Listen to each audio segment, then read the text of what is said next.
Hi, I'm Empowerment Coach Renee Bobb. I want to welcome you to this dynamic, inspirational, and educational training class where I'm going to be sharing with you some insight on creative strategies on how to secure finances for your particular business.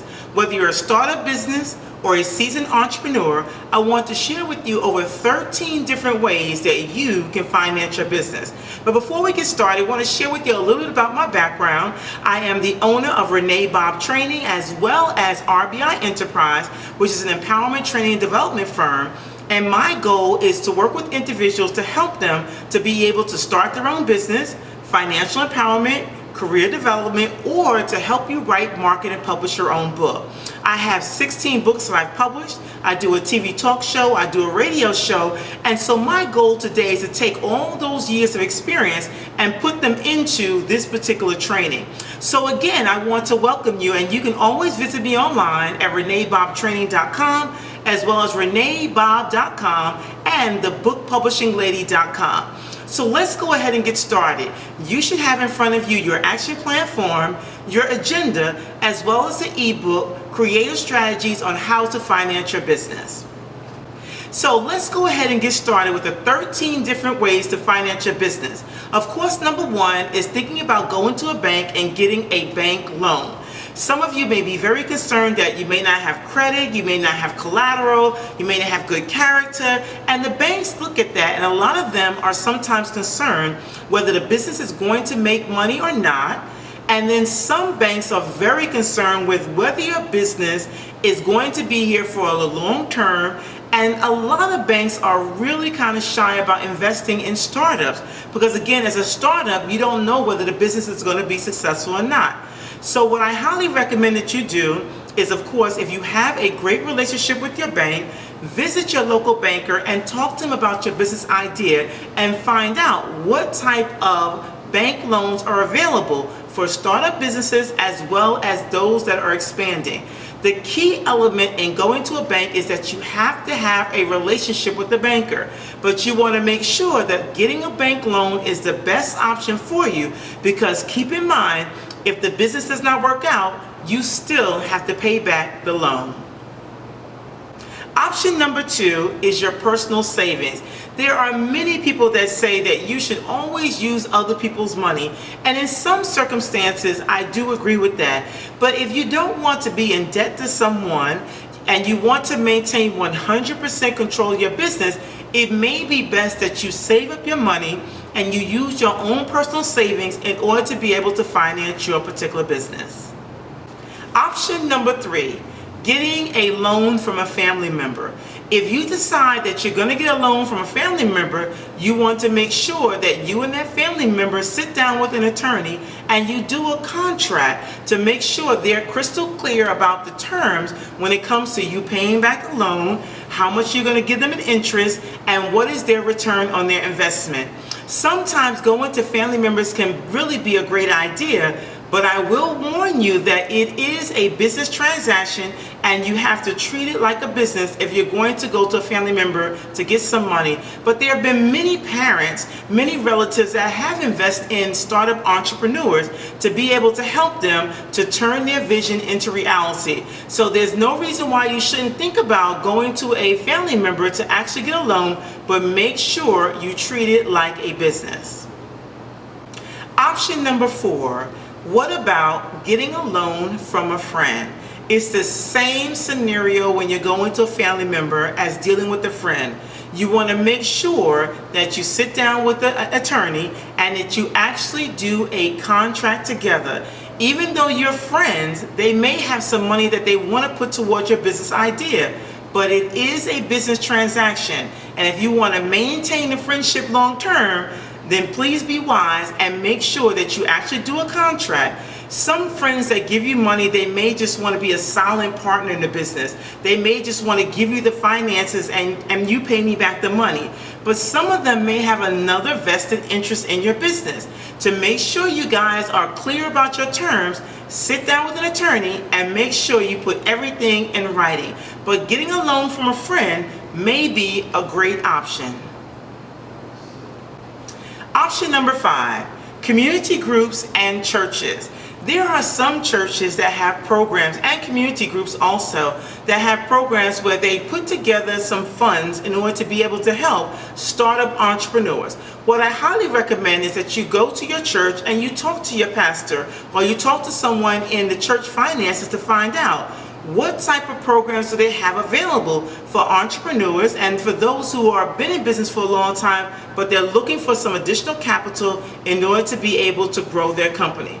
Check into your church as well as community groups. Of course, Google is your friend. You can do a Google research and look at community groups in your community that actually have some funds available in order to be able to help startup entrepreneurs as well as those of you that have been in business for a long time. So community groups and churches may be a great option for you. Option number 6, business plan competitions. And what is a business plan competition? It's exactly what it says in the name, business plan competition. And what that means is that you have an organization or a company that's actually collecting different business plans. They're going to go through the business plan. They're going to identify one business plan or 2 business plans to give an award to, where you have an opportunity to win money. You also have an opportunity to win technical support. So what I highly recommend that you do is step number 1 is that you do a Google research and you look at different business plan competitions. You want to find those business plan competitions that actually fill your particular niche that you're focusing on. So I do training and development. So if I'm looking for a business plan competition, I'm looking for one that specializes in training and development or my specific industry that I'm focusing on. Number 2, never ever pay a fee to be in a business plan competition, because there's so many of them out there that are actually free. So you shouldn't have to pay a fee in order to participate. Number 3, make sure that you have a really good business plan, because when they look at your business plan, they're looking in several different areas. Number 1, they're looking at the idea that you have. Number 2, they're looking at, is this business going to make money? Number 3, they're looking at the marketing and the advertising. How do you plan on getting sales from your product or service? And of course, most importantly, they're looking at how much money you need to run the business. They're also looking at what type of budget you have, how are you going to operate the business on a day-by-day basis, and is your business going to make money? So business plan competitions are a really good option when it comes to financing your business. Option number 7, when it comes to financing your business, look at venture capital groups or venture capital investors.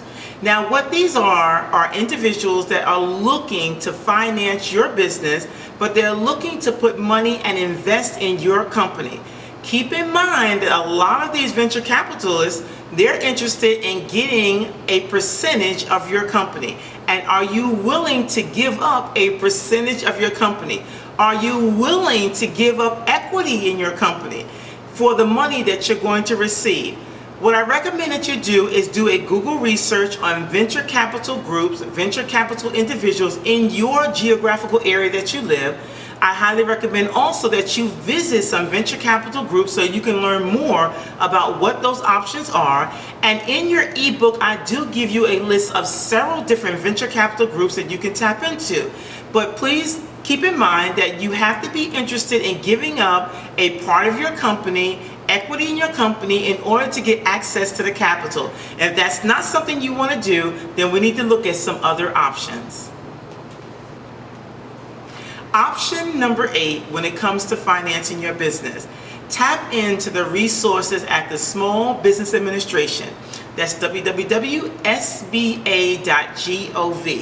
Every city has a small business administration that you can visit where they have financing resources to be able to help start up businesses, as well as to help those businesses that need additional capital in order to grow their company.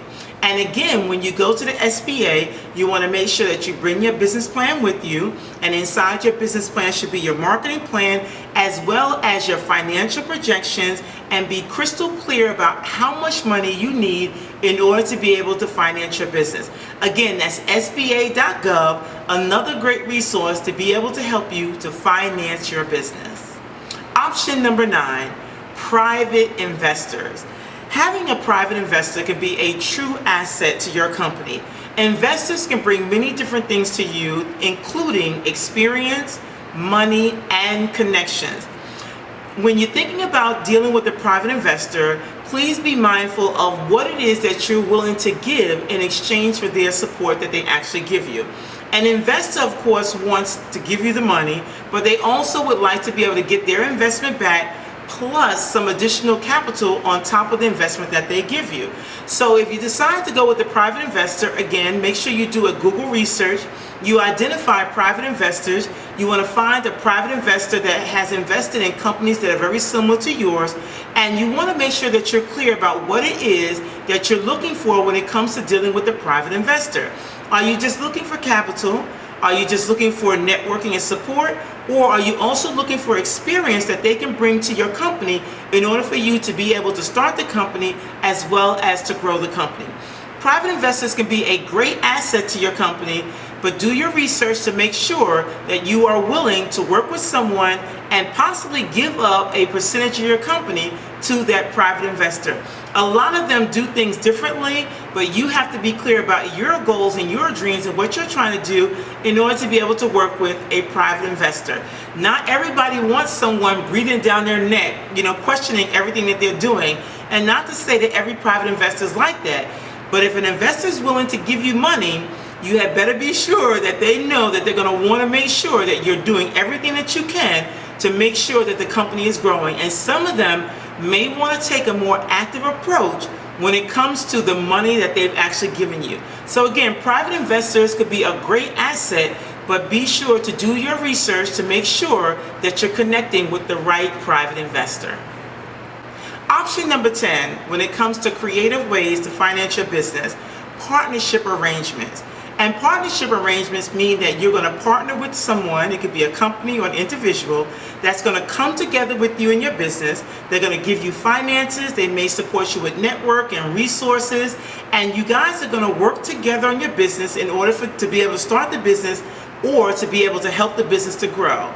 When thinking about partnership arrangements, you of course want to have an attorney involved where you're able to write down what it is that they're bringing to the table, and then you identify what you're bringing to the table. And the goal of a partnership arrangement is that you guys will come together with the goal of helping to start the business or helping to take the business to the next level. So partnership arrangements can be a great option when it comes to financing your business. The key component in partnership arrangements is making sure that you have the best partner ever and that you both are on the same page and that you're in it for the long haul. So look at partnership arrangements as an option to financing your business. Option number 11 when it comes to financing your business is government grants.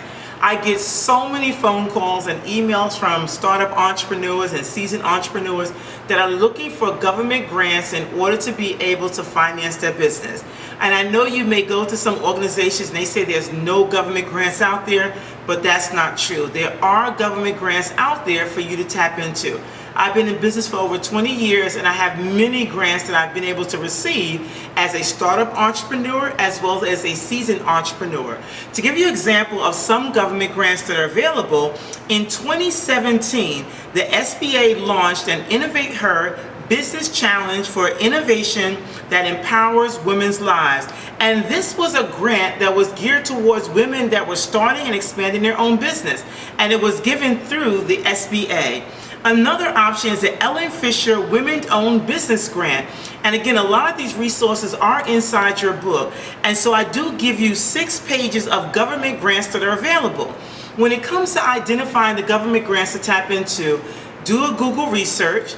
You don't want to pay for the information. There are tons of great resources out there for you. You can go to the public library and you can talk to your librarian about some government grants that are available. When it comes to government grants, you have to be able to fit into their criteria of what it is that they're looking for in order for them to be able to give you a government grant. A grant that I've gotten here in Nashville, Tennessee is the Community Foundation of Middle Tennessee. I partnered with a nonprofit agency and the both of us wanted to create training programs for women that are going to be in the green industry. So I partnered with the nonprofit agency. We wrote the grant together and we ended up winning the Community Foundation Award 3 years in a row, which allowed us some funds to be able to provide training information for women that want to start their own business, one-on-one coaching, as well as training materials. So there are government grants out there available for you, but you have to be able to do your research and you have to meet the criteria. So government grants are a great option for starting and growing your business. Option number 12 when it comes to financing your business is borrowing against your credit card. We all know the great story of Spike Lee, who was able to finance his first movie by utilizing several different credit cards. Utilizing a credit card to finance your business could be a great option. The key element when using a credit card is you want to find one that has a low interest rate to make sure that it's something that could be an asset to helping you to start or expand your business. Crowdfunding is the last option when it comes to financing your business. I personally love crowdfunding. I've done crowdfunding for myself on my own projects. I'm the owner of the Music City Icons, which is a semi-professional women's basketball team. And we were able to put our project on I Fund Women. We were able to raise over $10,000 that came from donations from family members, from friends, from companies, from corporations, from nonprofit agencies that were interested in supporting our particular vision. So inside your book, I do give you a list of some of the most popular crowdfunding sites to include Kickstarters, I Fund Women. And so the wonderful thing about using a crowdfunding platform is that these are your peers, your family members, and your friends that are donating money to your vision. Crowdfunding can be a wonderful option. However, I highly recommend that you select the crowdfunding site that you are able to get 100% of the money, whether you raise all the funds or not. To give you a great example, if you put on your crowdfunding site that you would like to raise $5,000, and if you only raise $4,900, you do not receive the money. They send back the donations to all those donors because you did not reach your goal. When selecting a crowdfunding site, you want to make sure you select one that you get the funding whether you raise all the money or you do not raise all the money. But crowdfunding is a wonderful option when it comes to, getting startup capital, money to expand what you're trying to do. If you have a new product that you're putting in the market, crowdfunding is a wonderful option. I hope you enjoyed this training today about creative strategies on how to finance your business. If you have any additional questions, you can email me directly at bobbrenee@yahoo.com. You can call me at 615-753-5647. You can also visit me online at reneebobbtraining.com or reneebobb.com. Be sure to take another class. Have a great day.